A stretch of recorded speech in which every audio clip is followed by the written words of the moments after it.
Anda kembali menyaksikan Apa Kabar Indonesia Malam, pemirsa. Kita lanjutkan diskusi kita, Pak Ogroseno. Pertanyaan menggantung saya, dengan ditetapkannya klaster-klaster, peran-peran klaster oleh pihak kepolisian, apakah ini juga merupakan cara untuk menutupi siapa otak di balik pembunuhan ini?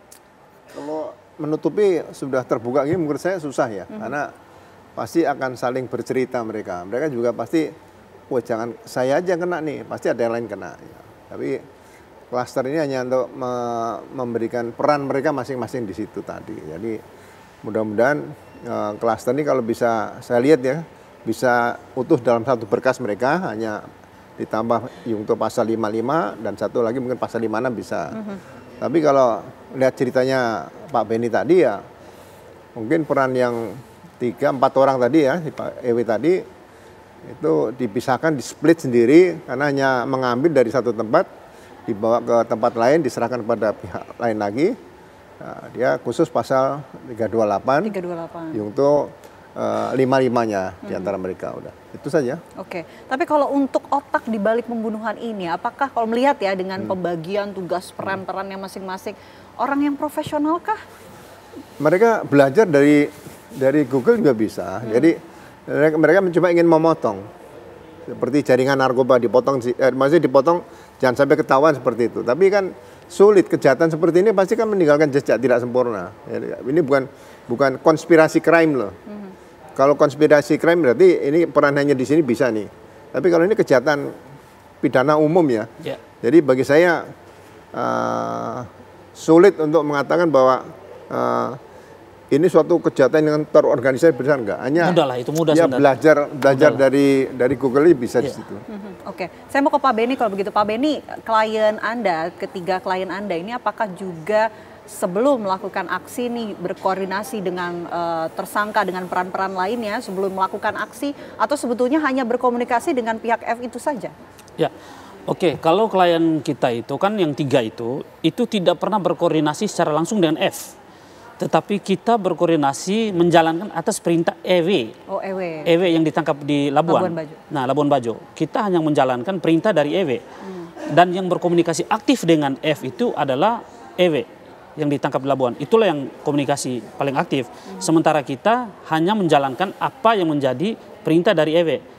Ini kamu update seperti ini posisinya begini, ini diantarnya ke sini. Lalu nanti cuman waktu itu yang kita dengar hanya menyebut bahwa jemput dan amankan.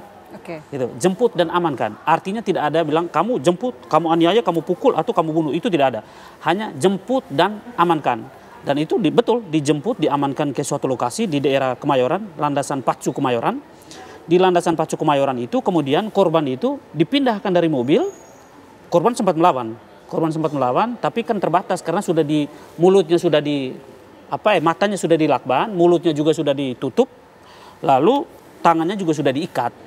Sehingga begitu dikeluarkan dari mobil, sudah ada tim lain dari mobil yang sudah disiapkan di sana oleh F.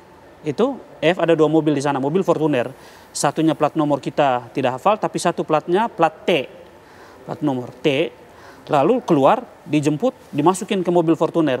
Nah, tugas dari klien kita yang bertiga itu selesai di landasan Pacu Kemayoran. Oke, masa iya nggak ada dengar begitu kalau misalnya korban ini rencananya akan kemudian dieksekusi, diamankan, itu nggak nanya klien Anda?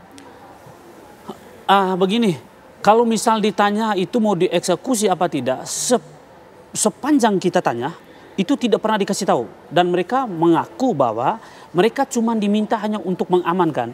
Tidak ada dengar berita bahwa ini nanti mau dieksekusi apa. Cuman ini kamu amankan, bawa ke sini, selesai, diserahkan kepada tim lain tadi yang kita bilang tim pengintai. Setelah itu selesai. Berpisahnya di RCC, Cempaka Putih, Rawasari. Itu berpisahnya setelah pembagian uang. Jadi masing-masing klien kita itu pun dapat diberi 1 orang 8 juta. 8 juta. Selesai itu, selesai tugas. Baik. Tidak pernah ketahuin lagi seperti apa. Pak Ogro, apa sih sebetulnya motivasi sosok di balik otak pembunuhan ini membagi klaster menjadi beberapa bagian klaster? Kenapa nggak kemudian dikasih tugaskan beberapa orang saja dengan tugas yang sama sampai selesai? Ya diharapkan ini bisa berjalan sempurna dengan peran masing-masing antara pelaku yang ada di klaster tadi tidak saling mengenal. Tapi mereka lupa, kejahatan kan selalu meninggalkan jejak meninggalkan bekas. Nah, CCTV itu, kalau mereka benar-benar ahli bersama-sama, semua pasti udah diamankan seperti itu ya. Tapi ya, itu tadi kembali lagi bahwa tujuan otaknya ini berarti ingin coba, jangan sampai kalau ini terungkap, sampai ke atas gitu loh. Atau mungkin si EW ini yang otaknya tadi mengumpulkan 3 orang tadi, kalau misalnya dia hilang itu, yang 3 ini udah terputus di sini, gitu. Jadi caranya seperti itu mungkin.